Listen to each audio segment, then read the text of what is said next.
This is a review of the DK2 Motorcycle Carrier. It's a tilt type. This review will tell you my experience having used the unit about 11 different times. That's coming up next. This is a review of the DK2 Motorcycle Carrier. This is the type that mounts on your trailer hitch. It's important to note that there are two types of hitches that mount on your trailer hitch. One is the tilt type, which this model is, and the other is a ramp type, which is uses a ramp.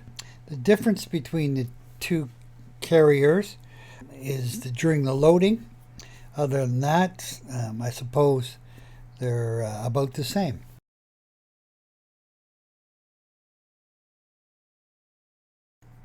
Currently, the unit is listed on Amazon for $669.99. They claim to have an anti-rattle device. Patent pending. Design results in snug anti-wobble fit. And I can tell you from personal experience, it works really well. Another alternate type, which is a ramp type, famous model is the Black Widow AMC 400, and it can be purchased for like $400. This unit comes in several pieces contained in a cardboard box. Assembly was easy, took about 20 minutes. As for mounting to the vehicle, this thing weighs 86 pounds, so I can lift it, but it's very difficult for me because I work alone on this. So I built a little dolly, and that worked out really well. It takes about 10 minutes for me to hook this up to my vehicle and secure the anti-wobble piece and install the safety change. Probably a little bit of fussing is needed in order to get the pin through the anti-wobble device. So not much different than a trailer, I suppose. No extra hardware was needed to put the thing on the vehicle.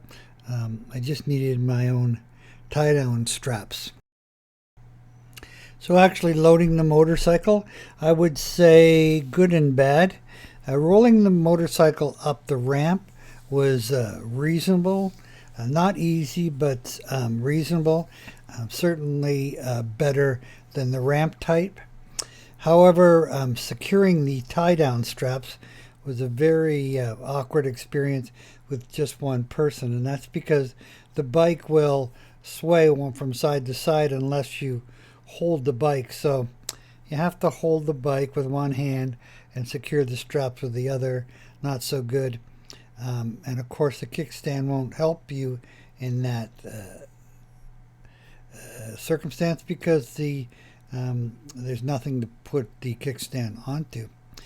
The wheel cock on this worked pretty well. The motorcycle would not roll backwards on a level parking spot, so you have to be careful if you have any kind of incline, though. So now the OEM claims that one man can tilt the rack back up when the bike is mounted. I find that I could not do it, and couldn't even come close to being able to lift it up. However, no big deal. I just got out my little shop jack and used it, traveled with it too. After about 10 trips, despite being overweight, the van handled very well. No problems with freeway driving.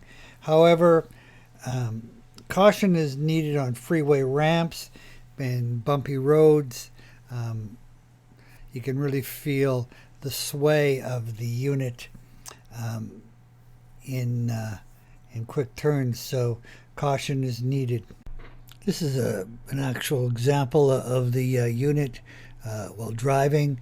It sways on the hitch pin there, back and forth. It's a very concerning feeling. However, it seems to be able to take the punishment. All my research has indicated that no one has reported a problem that the unit can't take the long-term swaying back and forth. So here's a reality. In my example, I have a Dodge Grand Caravan, and the hitch is a Class 3, which is required for the DK2. It has a towing capacity of 3,500 pounds, which were far less than this, but the tongue weight is 350 pounds. The OEM of DK2 says they have a little chart, and what I found was my Honda scooter, the PCX 150, only weighs 280 pounds, quite light. And the DK2 Carrier is 86 pounds, so when you add them together, I am 55 pounds overweight. So really this makes me wonder what the application for carrying this on. A lot of ads for these type of carriers suggest you can mount them to a small car. I can't see how you could, unless it was a dirt bike that was significantly lighter. Even a F-150 has a 500 pound tongue weight, so when you combine that with the carrier, the bike would have to be 400 pounds or so. So limited applications. However, let's face it, these manufacturers recommended weight limits are probably a little bit cautious, and that's okay. But in any event, I was 55 pounds overweight, and with some reasonable caution, the vehicle seemed to be able to handle it, despite the fact that the unit does sway back and forth on the tongue of the carrier, and it does make you feel a little bit uneasy. However, my research on the internet indicates that no one has reported any significant problem, so I guess it can take it.